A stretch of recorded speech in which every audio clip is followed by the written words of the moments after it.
Hello दोस्तों, स्वागत करते हैं आपके अपने YouTube channel Sandeep physics classes में फिर से एक बार। आज हम आप लोग के लिए लेकर आए हैं आरआरबी में जो फिजिक्स के क्वेश्चंस आ रहे हैं उसका एनालिसिस करने वाले हैं। बहुत ही तगड़ा कंसेप्ट देंगे। उस कंसेप्ट से आप बहुत सारे क्वेश्चन को कर सकेंगे। और आप जैसा कि आपको पता है कि फिजिक्स से लगभग 7 से 8 सवाल आ रहे हैं आपके आरआरबी एग्जाम में।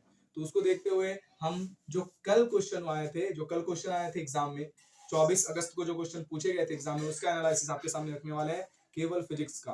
ठीक है, तो चलिए बेसिक से लेकर उसका बहुत ही अच्छा कंसेप्ट देंगे, तो वीडियो में बने रहिएगा अंत तक। अभी तक आप हमारे चैनल पे नए हैं तो चैनल को सब्सक्राइब कर लीजिए, शेयर कर दीजिए, जोरदार तरीके से लाइक कर दीजिए। चलिए स्टार्ट करते हैं आज का सेशन।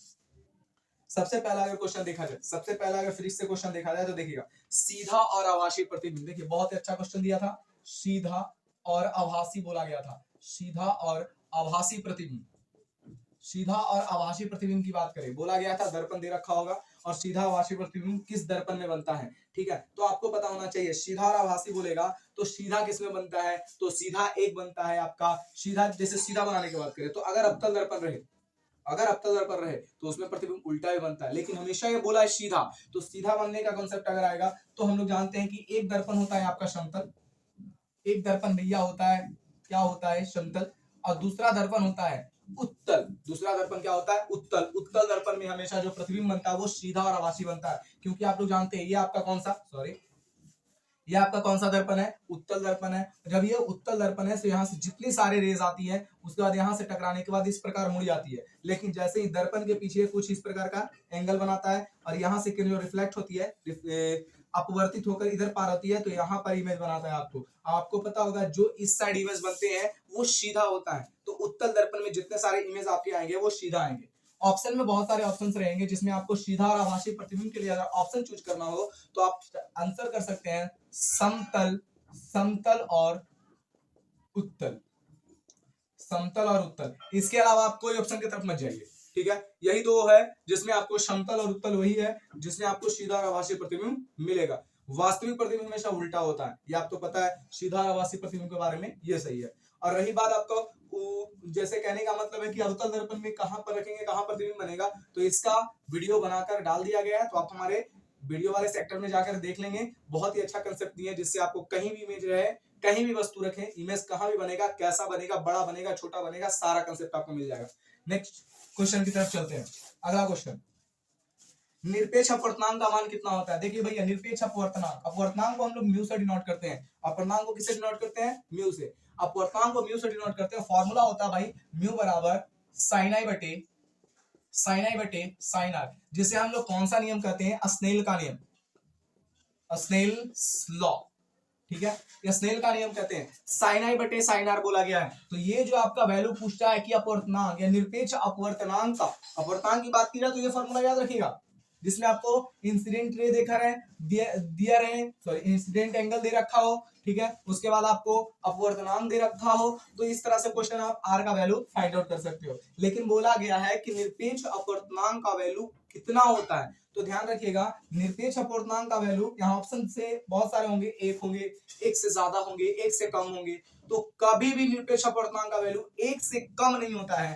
क्वेश्चन में आपको ऑप्शन दिए रहेंगे फंसाने के लिए कि 0 होगा, एक से कम होगा, एक से ज्यादा होगा, इस तरह से आंसर रहेंगे। तो आपको क्या करना है, एक से ज्यादा, एक से ज्यादा, इसका आंसर क्या होगा, राइट आंसर होगा एक से ज्यादा। यानी आप बोल सकते हैं अपवर्तनांक का जो मान होता है वो एक से ज्यादा होता है, हमेशा एक से ज्यादा। अगला क्वेश्चन, दाएं हस्त का नियम दे रखा था। दाएं हस्त का नियम, किसके दाएं हस्त का नियम, फ्लेमिंग के दाएं हस्त का नियम दे रखा था। आपको पता होगा इस तरह से, अगर फ्लेमिंग के दाएं हस्त ये वाला हो गया, तो अगर फ्लेमिंग के दाएं हस्त निकालेंगे तो ये तीन चीजों का रिलेशन बता रहा था। ठीक है, जिसमें आप लोग जानते हैं ये तो क्वेश्चन क्या पूछा था, ये एग्जैक्ट पता नहीं है कि किसके बारे में पूछा था, लेकिन बोला गया था फ्लेमिंग के दाएं हस्त के नियम में अंगूठा, तर्जनी और मध्यमा के बारे में आपको बता दे रहे हैं। अंगूठा, तर्जनी और मध्यमा, सॉरी अंगूठा, तर्जनी, मध्यमा, अंगूठा, तर्जनी, मध्यमा। तो जब अंगूठा की बात करें तो ये देखिए, एम से मदर, एम से मैग्नेट, ठीक है, एफ से फादर और एफ से फोर्स, सी से चाइल्ड और सी से करंट, यानी मदर फादर चाइल्ड वाला कंसेप्ट याद रखिएगा।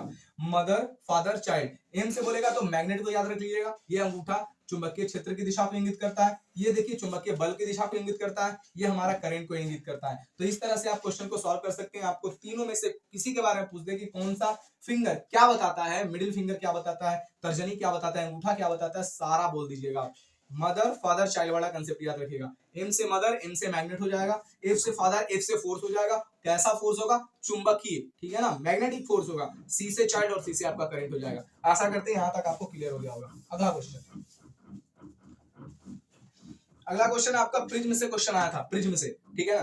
प्रिज्म से जैसा मान लेते हैं, एक प्रिज्म बना देते हैं आपके सामने। ये आपका प्रिज्म हो गया। प्रिज्म से क्वेश्चन आए थे और बोला क्या गया था कि अगर इसमें से श्वेत प्रकाश गुजारेंगे, क्वेश्चन प्रिज्म से एग्जैक्ट क्वेश्चन आपको हमको पता नहीं है एग्जैक्ट क्वेश्चन क्या है, लेकिन प्रिज्म में क्वेश्चन था और उसमें ऐसा पूछा गया होगा कि अगर यहां से श्वेत प्रकाश गुजारेंगे, ठीक है, कौन सा प्रकाश गुजारेंगे भैया? कौन सा प्रकाश? श्वेत प्रकाश गुजारेंगे। अगर श्वेत प्रकाश गुजारेंगे तो दूसरी तरफ इसमें क्या क्या चेंजेस आएंगे, क्या क्या परिवर्तन होगा, कितने रंग बनेंगे, इस तरह से क्वेश्चन होंगे। या क्वेश्चन ऐसे पूछ देगा कि लाल रंग का किसका विचलन सबसे अधिक होगा, किसका विचलन सबसे अधिक होगा, किसका प्रकीर्णन सबसे अधिक होगा, किसका तरंगदैर्घ्य सबसे अधिक होगा। इस तरह से क्वेश्चन आपको पूछ सकते हैं, ठीक है। तो अगर मान लेते हैं कि किसका तरंगदैर्घ्य सबसे अधिक होता, किसका तरंगदैर्घ्य सबसे अधिक होगा, तो आपको पता होना चाहिए कि लाल रंग का तरंगदैर्घ्य सबसे अधिक होता है, क्योंकि सबसे ऊपर में लाल होता है।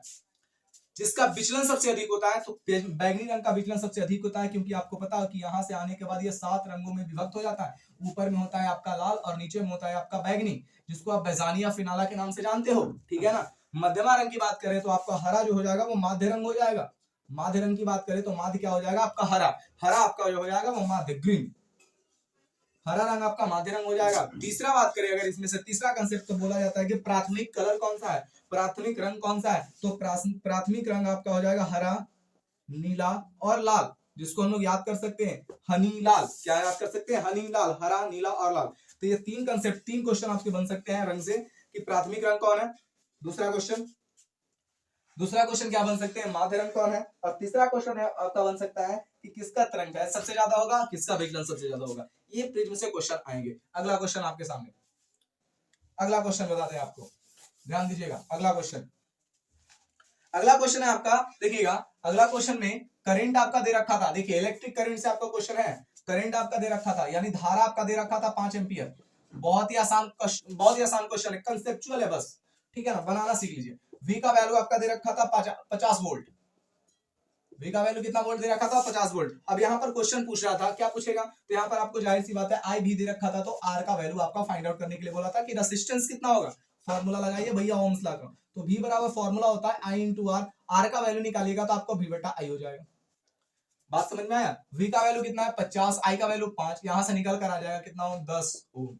बोलिए कोई दिक्कत है यहाँ तक समझने में? ये कौन से नियम है? ओम्स लॉ है, ठीक है ना। ओम्स लॉ से बार बार हर शिफ्ट में क्वेश्चन आ रहा है, ओम्स लॉ से हर शिफ्ट में क्वेश्चन आ रहा है, यानी हर शिफ्ट में ओम्स लॉ से 2-3 क्वेश्चन, करंट से 2-3 क्वेश्चन आ ही जा रहे हैं। अगला क्वेश्चन, आशा करते हैं ये समझ में आया होगा।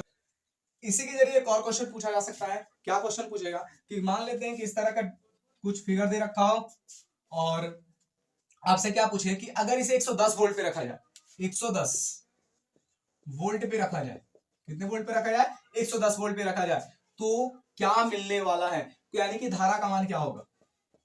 110 वोल्ट पे रखा जाए तो धारा का मान क्या होगा। बहुत आसान है, इतना सारा दे रखा हो पहले, उसके बाद बोल दिया 110 वोल्ट पे रखा जाए, तो सबसे पहले आपको रेजिस्टेंस याद करना हो, क्योंकि फॉर्मूला V बराबर I इंटू आर अगर होगा तो I का वैल्यू फाइंड आउट करने के लिए आपको क्या चाहिए? V और R चाहिए। जब V और R चाहिए तो R तो बहुत जरूरी है ना, V आपको मिल गया है, R चाहिए तो R इस वाले कॉन्सेप्ट से निकाल करके R 10 पुट कर दीजिए और उसके बाद फॉर्मूला निकालिए I बराबर V बराबर I into R, I into R तो I बराबर V बटा R। V का वैल्यू 110, R का वैल्यू कितना है? 10, यानी आंसर निकल कर आएगा 11 एम्पियर। बोलिए कोई दिक्कत? अगला क्वेश्चन,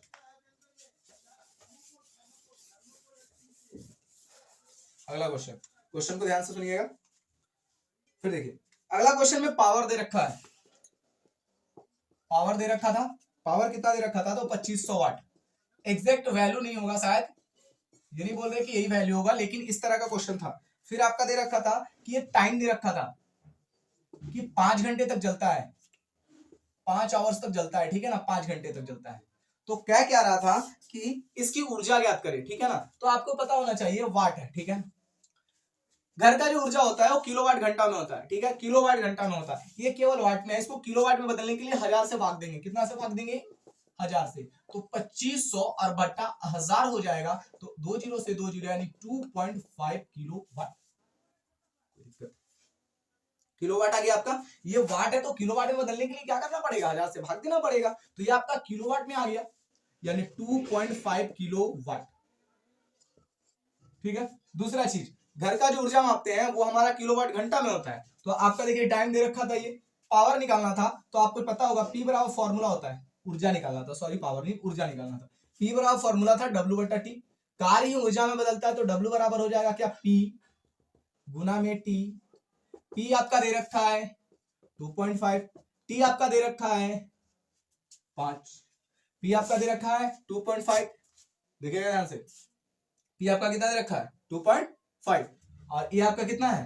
5। अगर गुना करिएगा तो यह आ जाएगा 12.5। 5 गुना 10, 5 5 25, 12.5 आपका राइट आंसर होगा। 12.5 किलोवाट प्रति घंटा, किलोवाट प्रति घंटा। तो इस तरह का क्वेश्चन था। अगला क्वेश्चन आपके सामने। कुछ कुछ क्वेश्चन मेंडलीव के आवर्त सारणी से भी दिया गया था। जिससे पूछा गया था कि कौन से चीज शामिल नहीं है, तो आप बोल सकते हैं नोबेल गैस मेंडलीव के आवर्त सारणी में शामिल नहीं है। मेंडलीव के आवर्त सारणी में नोबेल गैस का कोई चर्चा नहीं किया गया था भाई। तो नोबेल गैस के बारे में भूल ही जाइए कि मेंडलीव के आवर्त सारणी में नोबेल गैस होगा, ठीक है। अगला क्वेश्चन देखते हैं। और भी कोई क्वेश्चन है? मिलेगा नहीं। हाँ, एक क्वेश्चन और है विद्युत से, ये सॉरी फिजिक्स से। एक क्वेश्चन क्या है, कह रहा है क्या विद्युत का ट्रांसमिशन वायर कौन सा होता है, यानी सबसे अच्छा ट्रांसमिशन वायर कौन सा है विद्युत के लिए। तो विद्युत के लिए सबसे अच्छा ट्रांसमिशन वायर, ऑप्शन बहुत सारे होंगे, कॉपर होंगे, एल्युमिनियम होगा, लोहा होगा, ठीक है। तो इस तरह से ऑप्शन आपके रहेंगे। आपको पता होना चाहिए कि सबसे अच्छा विद्युत के लिए सबसे अच्छा होगा जो ट्रांसमिशन वायर के लिए सबसे अच्छा जो होता है वो कॉपर होता है। एल्युमिनियम से भी जा सकते हैं, लेकिन सबसे अच्छा होता है जो आप बोल सकते हैं जो जनरली यूज होते हैं वो आपका कॉपर होगा। यानी बोल सकते हैं क्या विद्युत में क्या बोला गया है? विद्युत का ट्रांसमिशन वायर, विद्युत का ट्रांसमिशन वायर,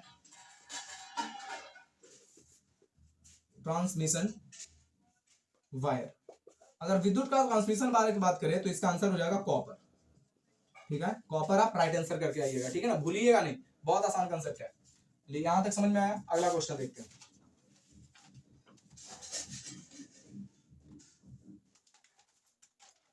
मिल जाए कहां से है? हाँ मिल गया, चलिए अब देखिए अगला क्वेश्चन साफ कर दें।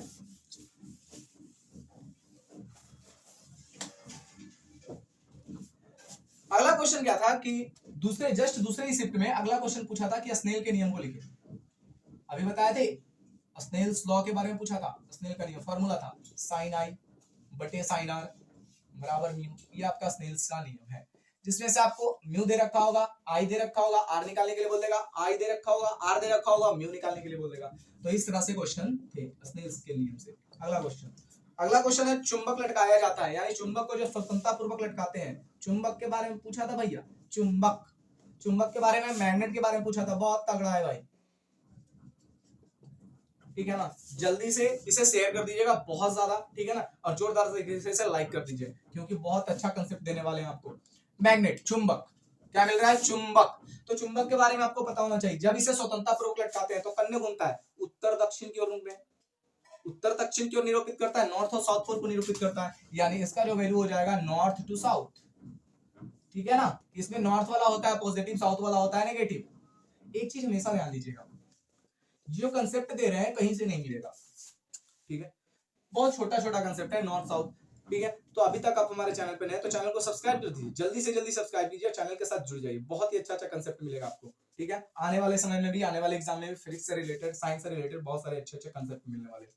चलिए, तो ये आपका पॉजिटिव टू नेगेटिव, ठीक है। तो अगर चुंबक को स्वतंत्र पूर्वक लटकाएंगे तो पॉजिटिव टू नेगेटिव आपका जाएगा। अगला क्वेश्चन आपके सामने, अगला क्वेश्चन है, देखिएगा ध्यान से। अगला क्वेश्चन दे रखा है कि दो प्रतिरोध दे रखा है, ठीक है। दो प्रतिरोध का वैल्यू है, एक का वैल्यू है 2 ओम देन एंड 4 ओम। दो प्रतिरोध, एक का वैल्यू 2, दूसरे का 4। श्रेणी क्रम में लगाई गई भाई, श्रेणी क्रम में लगाई है। वोल्टेज दे रखी थी वोल्टेज दे रखी थी, तो 4 ओम वाले से कितना धारा प्रवाहित होगा, वोल्टेज दे रखी थी। वोल्टेज का पता नहीं एग्जैक्ट वैल्यू, मान लेते हैं ये रेजिस्टेंस दे रखा था, आइए हम वोल्टेज दे लेते हैं। वोल्टेज कितना ले लें, चलिए वोल्टेज 5 वोल्ट ले लेते हैं। और इसे कौन सा सीरीज ग्रुपिंग, श्रेणी क्रम में पता होना चाहिए, श्रेणी क्रम वाला भैया को याद रखना चाहिए। इस तरह से हम डायग्राम बनाते हैं, इस तरह से डायग्राम बनाते हैं, और यहाँ पर आपका पहले का मान लेते हैं 2 और दूसरे का मान लेते हैं 4 और यहाँ पर आपका 5 वोल्ट। इस तरह से क्वेश्चन था। श्रेणी क्रम में याद रखिएगा, श्रेणी क्रम में याद रखिएगा आप कि कहीं से भी दे दे और बोलेगा कि किसी एक से, जैसे ऐसा क्वेश्चन था और बोला था कि 4 एम्पियर पर, सॉरी 4 ओम पर प्रवाहित धारा का मान ज्ञात करना है। 4 ओम पर, 4 ओम पर प्रवाहित धारा का मान ज्ञात करना है। लेकिन याद रखना आपका श्रेणी क्रम रहे ना, तो 4 ओम पर, 10 ओम पर, 20 ओम पर, कितने भी ओम पर आपको बोल दे, कितने भी रेजिस्टेंस पर बोल दे, सबका मान एक ही होगा, क्योंकि श्रेणी क्रम में धारा बराबर पास होती है। ठीक है ना, श्रेणी क्रम में धारा बराबर पास होती है। तो इस तरह याद रखिएगा, अगर श्रेणी क्रम की बात करें तो 4 ओम पर बोल दे या फिर 2 ओम पर बोल दे, आपका दोनों में करंट इक्वल होने वाला है। ठीक है, तो अगर यहां से धारा का मान ज्ञात करने के लिए बोल दे तो सबसे पहले आपको रेजिस्टेंस ज्ञात करना पड़ेगा। तो रेजिस्टेंस आपका 2 और 4, 4 और 2 मिलकर हो जाएगा 6 और बटे में आपका हो जाएगा 5। यहां से आप आई का वैल्यू फाइंड आउट कर सकते हो, क्योंकि v बराबर i इंटू आई, तो i बराबर v बटा v बराबर देखिएगा, सॉरी यहां से आप, तो r का वैल्यू निकल कर आ गया 6 ओम। ठीक है, फॉर्मूला i बराबर v बटा r हो जाएगा, v का वैल्यू आपका 5, r का वैल्यू आपका 6, यानी आंसर आपका निकल कर आया 5 बटा 6। ठीक है, यही अगर समांतर क्रम में होता तो 4 के लिए अलग होता, 2 के लिए अलग होता। श्रेणी में सब के लिए धारा सेम होगा, कितने सारे कॉन्सेप्ट, जितने सारे ओम वहां पर दे रखे हो उससे कोई मतलब नहीं है। अगला क्वेश्चन,